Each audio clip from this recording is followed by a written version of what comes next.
আপনারা যারা কৃষিকাজ, মৎস্য চাষ কিংবা পশুপালন করেন অথবা এসব বিষয়ে নতুন কোনো তথ্য জানতে চান, শুরু করছি তাদের জন্য কৃষি উন্নয়ন ভিত্তিক প্রামাণ্য অনুষ্ঠান মাটি ও মানুষ।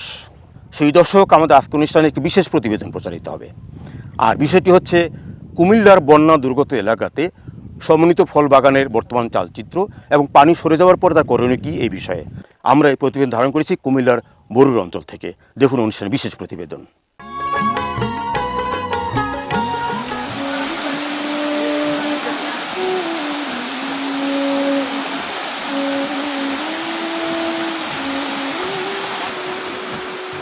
সাম্প্রতিক বন্যায় দেশের কুমিল্লা, ফেনী, চট্টগ্রাম, খাগড়াছড়ি, নোয়াখালী, ব্রাহ্মণবাড়িয়া, লক্ষ্মীপুর, কক্সবাজার, সিলেট, মৌলভীবাজার, হবিগঞ্জ ইত্যাদি 11টি জেলায় বন্যায় প্লাবিত হয়েছে।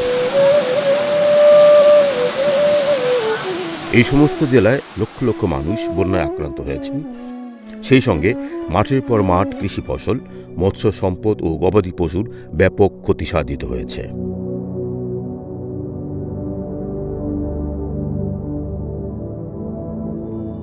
বৃষ্টি ও বন্যার কারণে এরই মধ্যে কোনো কোনো অঞ্চলে জলাবদ্ধতা সৃষ্টি হয়েছে এবং শত শত বিঘা জুড়ে পানির মধ্যে ডুবে আছে রোপণকৃত আউশ ও আমন ধান। ফলে কৃষক ভাইয়েরা তাদের রোপিত আউশ আমন ধান আধা পাকা অবস্থাতেই কেটে ঘরে তুলছেন।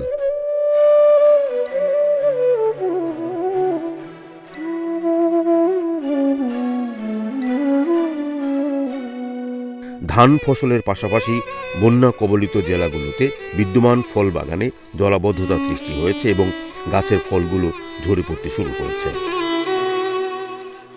কুমিল্লার বরুড়া উপজেলার আড্ডা গ্রামের তেমনি একটি বন্যা কবলিত ফল বাগান নিয়েই আমাদের আজকের প্রতিবেদন। বলা চলে ড্রাগন, লেবু, পেয়ারা, আখ ও কুল সমেত এটি একটি সমন্বিত মিশ্র ফল বাগান। স্থানীয়ভাবে জানা গেছে বন্যার শুরুতে পুরো বাগানটি অন্তত 5 ফুট পানিতে ডুবেছিল। বন্যা কবলিত অঞ্চল থেকে ইতিমধ্যে পানি নামতে শুরু করেছে। তবে গত 24শে আগস্ট আমরা যখন সরেজমিনে প্রতিবেদন ধারণ করি তখনও এই মিশ্র ফল বাগান জুড়ে 3 থেকে 4 ফুট পানি ছিল। কৃষি সম্প্রসারণ অধিদপ্তর কুমিল্লা জেলা প্রদত্ত 1623 সূত্র মোতাবেক কুমিল্লার বুড়িচং, লাকসাম, চৌদ্দগ্রাম উপজেলা কৃষি ফসলের সবচেয়ে বেশি ক্ষতিগ্রস্ত হয়েছে। সূত্রে উল্লেখ করা হয়েছে উপজেলাসমূহে রূপা আউশ, শাকসবজি ও ফল বাগান মিলিয়ে কুমিল্লা জেলার দণ্ডায়মান কৃষি ফসলি জমির পরিমাণ 1,21,207 হেক্টর। এর মধ্যে বন্যা কবলিত এবং জলাবদ্ধতার কারণে দণ্ডায়মান ফসলের ক্ষতি হয়েছে 59,982 হেক্টর। অতিবৃষ্টিজনিত কারণে শুরুর দিকেই আমাদের কিছু কিছু জায়গার জলাবদ্ধতা দেখা দেওয়া শুরু হয়েছিল। এর মধ্যে চৌদ্দগ্রাম এবং দেবিদ্বার, মুরাদনগর সহ কিছু কিছু এলাকা মোটামুটি পানি নিমজ্জিত হচ্ছিল। তারপরে যখন ভারত থেকে নেমে আসা পানির তোড়ে গোমতী নদীর বাঁধ ভেঙে গেল, তখন আমাদের বুড়িচং উপজেলার বিস্তীর্ণ এলাকা, কয়েকটি ইউনিয়ন, প্রায় 15-16টি গ্রামের মানুষ সহ ফসলি জমি, আমরা জানি যে 3টি উপজেলা সবচেয়ে বেশি মারাত্মক ক্ষতি হয়েছে আপনার, সেটা বুড়িচং, লাকসাম এবং চৌদ্দগ্রাম। তো এর মধ্যে সবচেয়ে বেশি গুরুত্ব কোন ফসল সবচেয়ে বেশি ক্ষতি হয়েছে? সব ফসল সবচেয়ে বেশি ক্ষতি হয়েছে চৌদ্দগ্রামে, তারপর বুড়িচং, তারপর লাকসাম। সবগুলো কি বন্যার কারণে না জলাবদ্ধতার কারণে? জলাবদ্ধতা, বন্যা দুটোই। তো আমাদের এই ফসলের ক্ষতি হয়েছে 3 ভাবে। একটা হলো প্রথমত আমার আউশ ধান, যেটা কর্তনের অপেক্ষায় ছিল, আমরা প্রায় 17% আউশ ধান কর্তন হয়েছে, বাকি ফসলটা কিন্তু মাঠে ছিল। তো আমাদের আউশ ধান কর্তন হবে, রোপা আমন ধান রোপণ হবে, এই অবস্থায় ছিলাম। কিন্তু আমার আউশ কর্তন করতে পারেনি, প্লাস রোপা আমন রোপণ করতে পারেনি, একটা জিনিস। আরেকটা হলো যে সমস্ত রোপা আমনটা রোপণ হয়েছিল সেই রোপণকৃত আমনটা নষ্ট হয়ে গেছে, এবং একই সাথে বীজতলারও প্রায় 60% বীজতলা নষ্ট হয়ে গেছে। যে দুর্যোগটা হয়েছে এর বিকল্পও কি ভাবছেন আপনারা? আমরা রোপা আমনের সাথে আরও যদি আমরা কিছু করতে চাই, যাদেরকে রোপা আমনের পুনর্বাসন দেওয়া সম্ভব না, সেক্ষেত্রে আমরা আগাম সবজি অথবা তেল ফসল চাষের জন্য তাদেরকে আমরা সহায়তা করতে পারি। সেক্ষেত্রে সরকারের পক্ষ থেকে যদি কৃষকের জন্য কোনো প্রণোদনা বা কোনো সহায়তা কার্যক্রম আসে, তাহলে কৃষকদের জন্য উপকার হবে। একই সাথে আমরা ফসলের যেই নিবিড়তা এবং ফসল উৎপাদনের যেই ধারাবাহিকতা, এটা আমরা বজায় রাখতে পারবো। কুমিল্লা জেলার বরুড়া উপজেলার আড্ডা গ্রামে প্রায় ৩ একর জায়গা জুড়ে এই মিশ্র ফল বাগানের যাত্রা শুরু হয়েছে ২০২১ সালে। এসআই অ্যাগ্রো নামের প্রতিষ্ঠানটি গড়ে তোলেন আড্ডা গ্রামের ২ জন তরুণ উদ্যোক্তা। এদের একজন হলেন সাইফুল ইসলাম ফরহাদ, অপরজন পারভেজ।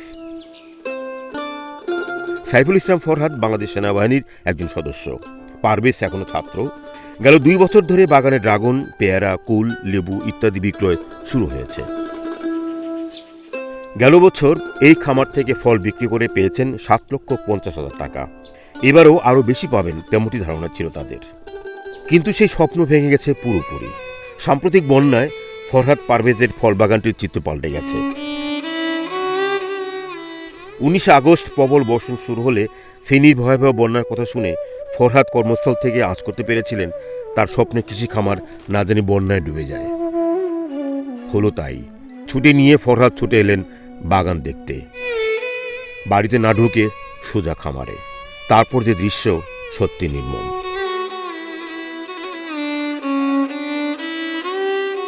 যেন সন্তানহারা এক পিতার বুক ফাটার নীরব আর্তনাদ।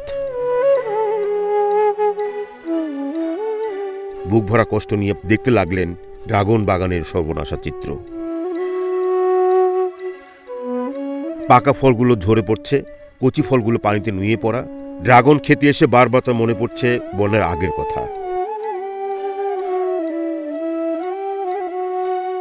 বন্যার আগে এই বাগান থেকে ৭০,০০০ টাকার ড্রাগন বিক্রি করেছেন।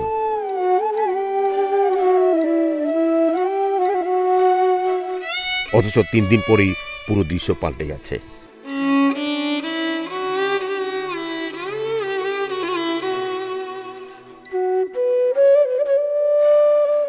এই সব চিত্র দেখে নির্বাক সাইফুল ইসলাম ফরহাদ। ২.৫ বিঘার মতো ড্রাগন, ১.৫ বিঘার মতো লেবু এবং ২ বিঘার মতো পেয়ারা, ৩ বিঘার মতো কুল। আমার প্রায় প্রতি মাসে ৫ থেকে ৬ টন উৎপাদন ভার্মি কম্পোস্ট এবং পরীক্ষামূলকভাবে ব্ল্যাক ফিলিপিনি আখ, আঙুর, বিভিন্ন ধরনের যে বিদেশি উচ্চমূল্যের ফল ফসলের রিসার্চের জন্য যেগুলো করেছিলাম, এগুলো আজ প্রায় আমার সবগুলো বন্যার। কবে শুরু করেছিলেন আপনি এই বাগানটা? আমার এই কৃষি সেক্টরের যাত্রাটা শুরু ২০২১ সাল থেকে। আজ এর ভিতরে আমি প্রথম কিভাবে শুরু করলেন আপনি? আমি আসলে ২০,০০০ টাকা পুঁজি নিয়ে ১ বিঘা জমিতে সানা সিডলেস লেবু দিয়ে আমার যাত্রাটা শুরু।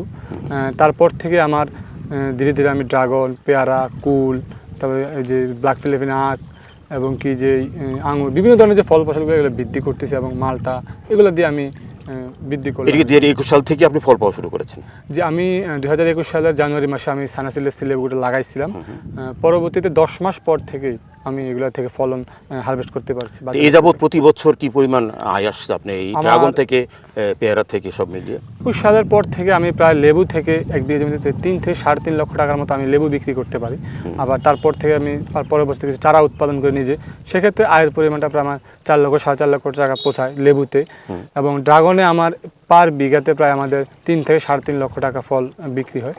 এবং যে পেয়ারাটা প্রতি বিঘাতে আমাদের ২ লক্ষ টাকার মতো আমাদের পেয়ারা বিক্রি হয় বাৎসরিক আমার এখানে। তো আমাদের ভার্মিকম্পোস্ট যেটা আছে, প্রতি মাসে আমাদের ৫ থেকে ৬০ টন সার আমরা উৎপাদন করতে পারি। ১ টন সার আমরা প্রায় ১৫,০০০ টাকা টন আমরা সার বিক্রি করি। সেখানে আমাদের প্রফিট মার্জিনটা 50-50 থাকে। সব মিলিয়ে বর্তমানে আপনার প্রতি বছর আয়ের পরিমাণ কত?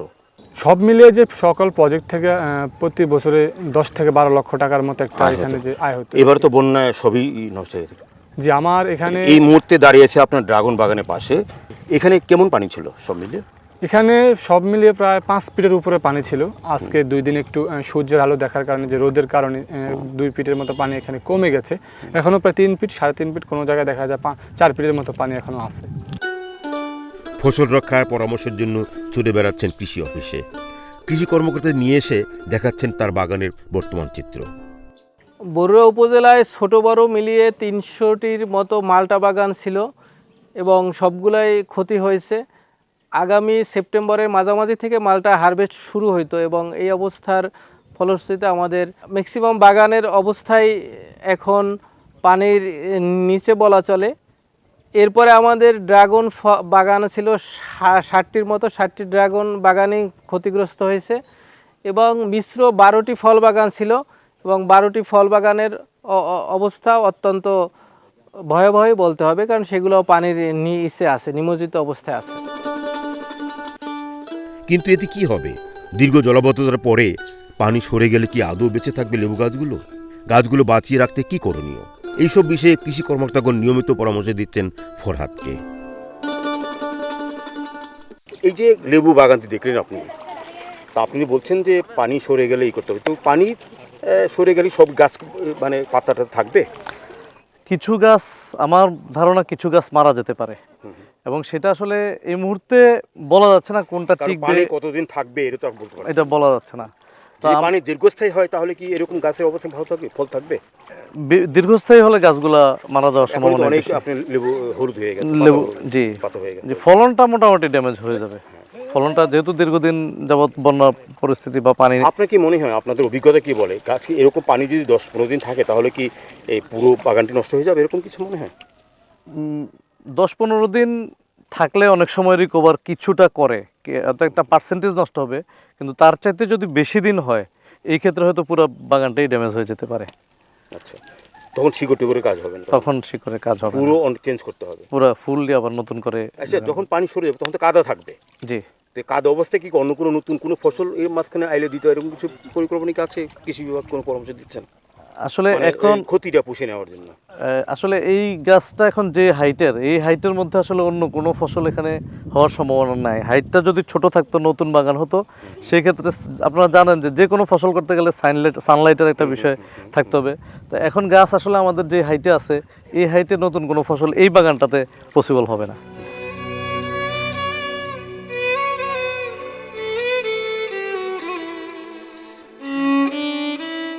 এই বন্যায় এখানে 15 শতক জায়গা ছিল ড্রাগনের, সবগুলোই কিন্তু একেবারে পানির নিচে। এখন যে ড্রাগনগুলো আছে অধিকাংশই কিন্তু পড়ে যাবে বা নষ্ট হয়ে যাবে। আমরা দেখতে পাচ্ছি পানির উপরে, এগুলো কিন্তু আর ভালো হওয়ার সম্ভাবনা নেই। ফরহাদ এই 15 শতক ড্রাগন থেকে ইতিমধ্যে আবার আরও কিছু বাড়িয়েছিলেন, যেখানে প্রায় 2 বিঘা প্রায় জমি, সেটার মধ্যে পানি কিন্তু। তার মানে ড্রাগনের কোনো অংশই পানি ছাড়া নেই, যেখান থেকে একটি ভালো ড্রাগন পাওয়ার কোনো সম্ভাবনা নেই। এখন এই ড্রাগনগুলো যদি থাকতো তাহলে কিন্তু ফরহাদ প্রায় 2 লাখ টাকা আয় করতে পারতেন এই ড্রাগন বিক্রি করে। ফরহাদ বলছিলেন যে এই বন্যার আসার আগে এখানে প্রায় 80,000 টাকার মতো ড্রাগন বিক্রি করেছেন।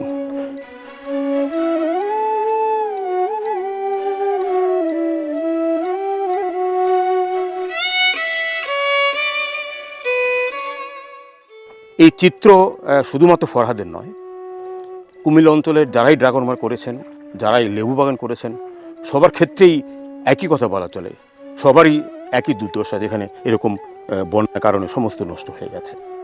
এদিকে ড্রাগন গাছগুলো দাঁড়াবে কিনা কিংবা শিকড় থেকে কুশি গজাবে কিনা এই প্রশ্ন মাথা ঘুরপাক খাচ্ছে ফরহাদের। আপনাদেরকে সান্ত্বনা দেওয়ার ভাষা আমাদের নেই। যে ক্ষতিগ্রস্ত হয়েছে বন্যার কারণে, যা ক্ষতি হলো তা তুলনা হয় না।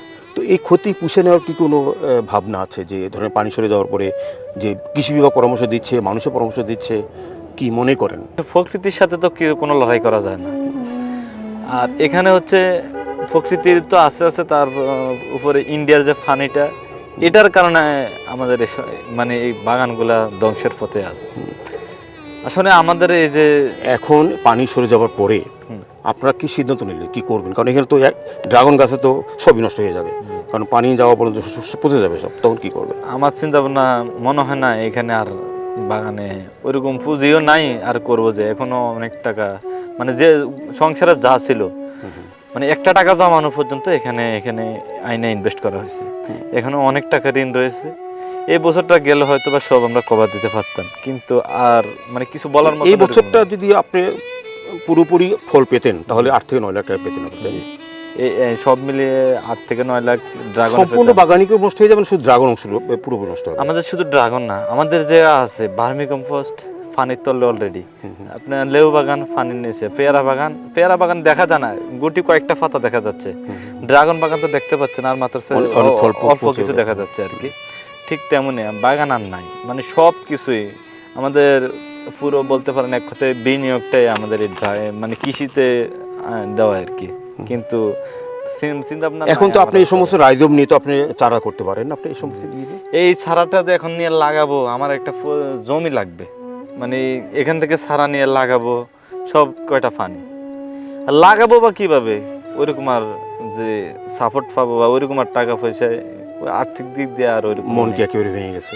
মন ভেঙে গেছে, সবে ভেঙে গেছে বলতে গেলে। এই সমস্ত মিশ্র ফল বাগানগুলোতে যদি বন্যার ক্ষতি পুষিয়ে নিতে হয়, তাহলে কৃষি বিভাগ থেকে আপনারা তাদেরকে কী ধরনের পরামর্শ দেবেন? কারণ এখন তো পানি আছে, পানি যখন সরে যাবে তাৎক্ষণিকভাবে তো অনেক গাছ নষ্ট হবে, তখন তাদের বিকল্প আপনারা কী ধরনের পরামর্শ দিচ্ছেন? বন্যার পানি নেমে যাওয়ার সাথে সাথে আমরা কৃষক ভাইদেরকে পরামর্শ প্রদান করব যে কোনোভাবেই যে ফল গাছের গোড়ায় মাটি কোনোভাবেই নাড়া দেওয়া যাবে না, এবং সম্পূর্ণ পানি নেমে যাওয়ার ফলশ্রুতিতে আমরা ওখানে পরিষ্কার পানি দিয়ে একটি সেচ দেওয়ার কথা বলবো কৃষক ভাইদেরকে।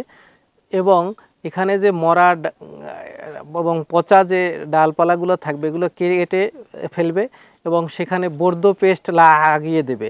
এছাড়াও যে কার্বেন্ডাজিম গ্রুপের ছত্রাকনাশক এটা স্প্রে করে দিবে, এবং এর ফলশ্রুতিতে আরও 2-3 দিন বা 3-4 দিন পরে একটু ম্যাগনেসিয়াম এবং কপার এটা আমরা গাছে স্প্রে করে দেওয়ার জন্য কৃষক ভাইদেরকে বলবো, যাতে গাছটা পূর্বের অবস্থায় ফিরে আসে। ড্রাগন বাগানে এহেন অবস্থায় কৃষি বিভাগও নিশ্চয়তা দিতে পারছে না সঠিকভাবে, কারণ ড্রাগন হলো বাংলাদেশের একটি নতুন ফল। মাত্র কয়েক বছর হলো বাংলাদেশের ড্রাগন চাষ শুরু হয়েছে, কিন্তু এরকম বন্যার কবলে কখনো পড়েনি বাংলাদেশের ড্রাগন। যেন ফরাত, আমরা জানি যে আপনি একজন সেনাবাহিনীর সদস্য, আপনার ভাই, ছোট ভাই পারভেজ এটা দেখাশোনা করে, তো আপনি কখন সময় দেন, মানে এটা কখন সময় দেন? এটা হলো বিষয়টা, আমি যে মেবি যেটা পরামর্শ বিভিন্ন ইন্টারনেট থেকে যে পরামর্শগুলো একটা ছোটো ভাইকে দেওয়া হয়, এবং মাঠ পর্যায়ে ফিল্ড পর্যায়ে আমার ছোটো ভাই কাজ করে বেশিরভাগই। আর আমার হলো এখানে আমি যখন ছুটিতে থাকি বাড়িতে আসি তখনই আমি এই ফুল টাইম, মানে মাসে 1-2 বার আসেন আপনি?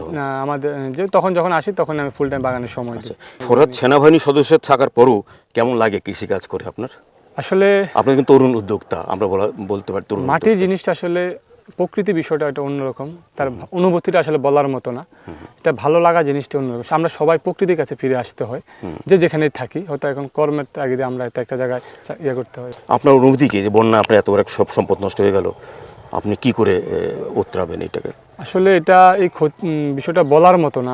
আমার যখন আমি বাড়িতে আসার পরে বাগানগুলো দেখার পর আমার চোখের পানি চলে আসছে, কারণ আমাদের মতো তরুণদের এটা একটা স্বপ্ন থাকে, এটা একটা দেশের জন্য আমাদের এখানে আমার একটা দেশের বেকারত্ব দূর করার একটা জায়গা। এখানে কয়জন লোক এখানে কাজ করে আপনার ছোট ভাই আমার ছাড়া? এখানে ছোট ভাই ছাড়া আমার এখানে 4 জন লোক পার্মানেন্ট কাজ করে, তাদের পরিবার চলতে বাগানের মধ্য দিয়ে। অথবা দেখা যায় আজকে অনেকদিন তাদের এই কাজের তারা আসতেই পারতেছে না। আপনি ছুটিতে এসে কি নিজে কাজ করেন বাগানে? হ্যাঁ, আমার যেহেতু নিজের পর্যায়ে আমি নিজেও কাজ করি, আমার লেবাররাও কাজ করে, আমার ছোট ভাই তো এখানে সবসময় সময় দেয়। ফরাদ, আপনাকে অনেক ধন্যবাদ। কৃষকেরা আমরা এতক্ষণ কথা বলছিলাম কুমিল্লার বরুড়া উপজেলার আড্ডা গ্রামের তরুণ উদ্যোক্তা জনাব ফরহাদের সঙ্গে। জনাব ফরহাদ একজন সেনাবাহিনীর সদস্য, তার ছোট ভাই পারভেজ এবং কয়েকজন মিলে এই বাগান করেন, এবং ফরহাদ আগে থেকেই কৃষিকাজে উনি আত্মনিয়োগ করেছেন এবং কৃষিকাজে ওনার ভালো লাগে। উনি মাঝে মাঝে দেশে আসেন, ছুটিতে আসেন, তখন এই বাগানে এবারে যে বন্যায় তার পুরো বাগানটি নষ্ট হয়ে গেছে, এবং উনি বললেন যে প্রতি বছর তার 8 থেকে 9 লাখ টাকার আয়ের একটা উৎস ছিল এই বাগানটি। এই বন্যার কারণে সমগ্র ড্রাগন জমি নষ্ট হয়েছে, লেবু বাগান নষ্ট হয়েছে, পেয়ারা বাগান নষ্ট হয়েছে, সব মিলিয়ে ওনার একটা বিশাল ক্ষতি হয়েছে। শুধু ফরহাদ নয়, বাংলাদেশের বিভিন্ন জায়গাতে এবারের বন্যায় অনেক ক্ষতি হয়ে গেছে। তা আমরা আশা করি যে খুব শীঘ্র এই কৃষকরা তাদের ক্ষতি পুষে নিতে পারবেন, এবং কৃষি বিভাগ পরামর্শ দিচ্ছেন যত দ্রুত ক্ষতি পুষে নেওয়া যায় এই সমস্ত ফল বাগান কিংবা কৃষিক্ষেত্রে সেই ব্যবস্থা গ্রহণ করবেন।